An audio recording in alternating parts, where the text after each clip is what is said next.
सावधान, एक बार ये नाम सुन लिए तो आप रोज दोहराए बिना नहीं रह पाएंगे। पुराने ऋषियों की गुप्त विद्या हमेशा सूर्य के इन 12 नामों से ही प्रारंभ होती थी, जिसे मात्र सुनने वाला भी ऊर्जा से भर जाता है। ये 12 नाम सिर्फ नाम नहीं, ये है तेज, धन और सफलता के रहस्य। ये नाम सिर्फ जप नहीं, एक शक्ति का आह्वान है जो किसी का भी जीवन बदल सकता है। ऐसे गुप्त और रहस्यमय दिव्य स्तुतियां और स्तोत्र हम आपके लिए लेकर आते रहते हैं, इसीलिए चैनल को सब्सक्राइब अवश्य कीजिएगा, वीडियो को अंत तक अवश्य देखें और वीडियो के अंत में सूर्याय नमः कमेंट करना न भूलें। ऐसे दिव्य और गुप्त स्तोत्र अपने संबंधी जनों से शेयर अवश्य करें। आइए सुनते हैं सूर्य द्वादश नाम स्तोत्रम। ओम अथ सूर्य द्वादश नाम स्तोत्रम। आदित्यः प्रथमं नाम, द्वितीयं तु दिवाकरः, तृतीयं भास्करः प्रोक्तं, चतुर्थं तु प्रभाकरः,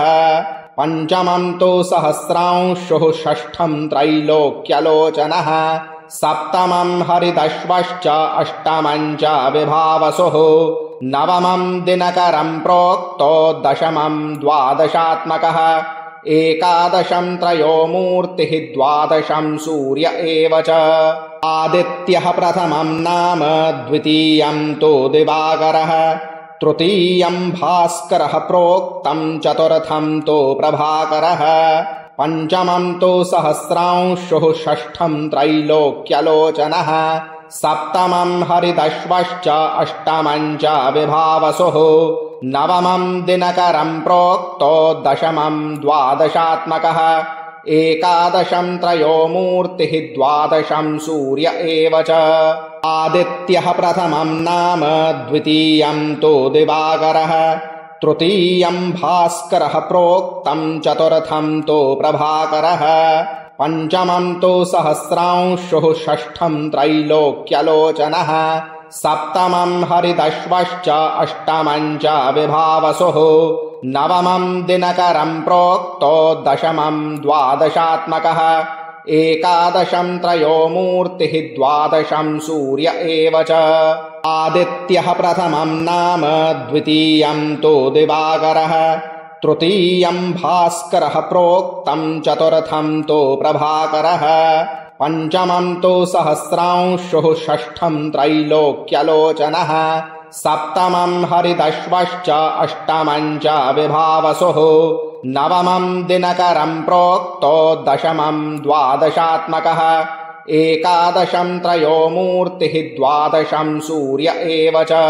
आदित्यः प्रथमं नाम, द्वितीयं तु दिवाकरः, तृतीयं भास्करः प्रोक्तं, चतुर्थं तु प्रभाकरः, पंचमं तु सहस्रांशुः, षष्ठं त्रैलोक्यलोचनः, सप्तमं हरिदश्वश्च, अष्टमं च विभावसुः, नवमं दिनकरं प्रोक्तो, दशमं द्वादशात्मकः, एकादशं त्रयोमूर्तिः, द्वादशं सूर्य एव च। आदित्यः प्रथमं नाम, द्वितीयं तु दिवाकरः, तृतीयं भास्करः प्रोक्तं, चतुर्थं तु प्रभाकरः, पंचमं तु सहस्रांशुः, षष्ठं त्रैलोक्यलोचनः, सप्तमं हरिदश्वश्च, अष्टमं च विभावसुः,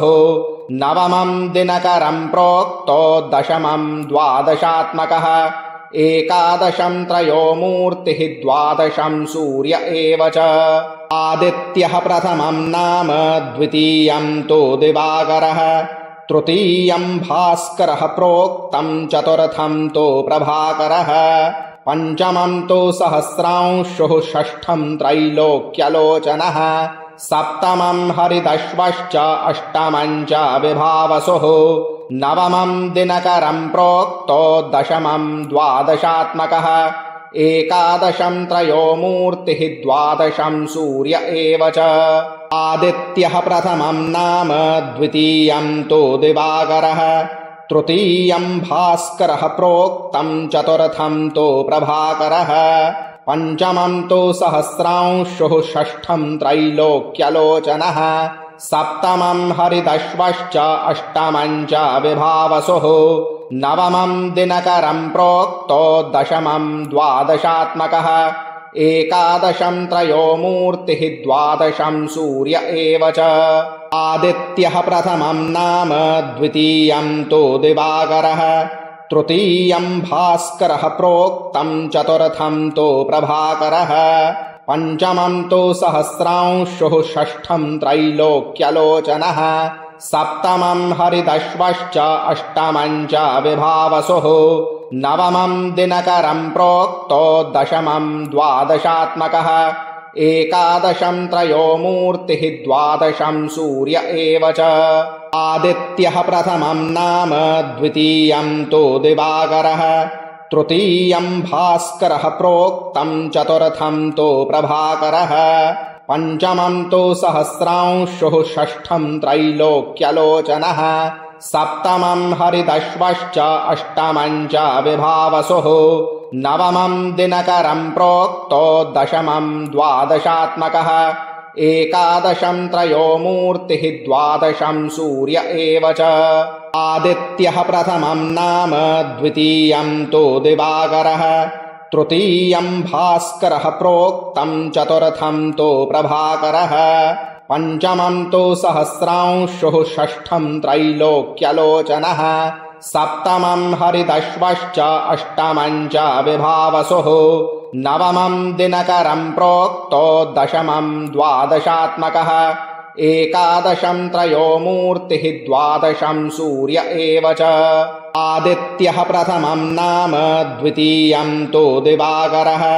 तृतीयं भास्करः प्रोक्तं चतुर्थं तु प्रभाकरः पंचमं तु सहस्रांशुः षष्ठं त्रैलोक्यलोचनः सप्तमं हरिदश्वश्च अष्टमं च विभावसुः नवमं दिनकरं प्रोक्तो दशमं द्वादशात्मकः एकादशं त्रयोमूर्तिः द्वादशं सूर्य एव च आदित्यः प्रथमं नाम द्वितीयं तु दिवाकरः तृतीयं भास्करः प्रोक्तं चतुर्थं तु प्रभाकरः पंचमं तु सहस्रांशुः षष्ठं त्रैलोक्यलोचनः सप्तमं हरिदश्वश्च अष्टमं च विभावसुः नवमं दिनकरं प्रोक्तो दशमं द्वादशात्मकः एकादशं त्रयोमूर्तिः द्वादशं सूर्य एव च आदित्यः प्रथमं नाम द्वितीयं तु दिवाकरः तृतीयं भास्करः प्रोक्तं चतुर्थं तु प्रभाकरः पंचमं तु सहस्रांशुः षष्ठं त्रैलोक्यलोचनः सप्तमं हरिदश्वश्च अष्टमं च विभावसुः नवमं दिनकरं प्रोक्तो दशमं द्वादशात्मकः एकादशं त्रयोमूर्तिः द्वादशं सूर्य एव च आदित्यः प्रथमं नाम द्वितीयं तु दिवाकरः तृतीयं भास्करः प्रोक्तं चतुर्थं तु प्रभाकरः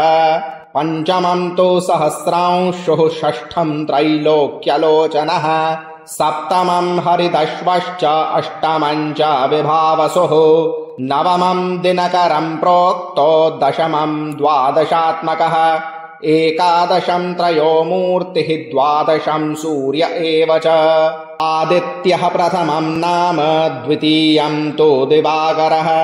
तृतीयं भास्करः प्रोक्तं चतुर्थं तु प्रभाकरः पंचमं तु सहस्रांशुः षष्ठं त्रैलोक्यलोचनः सप्तमं हरिदश्वश्च अष्टमं च विभावसुः नवमं दिनकरं प्रोक्तो दशमं द्वादशात्मकः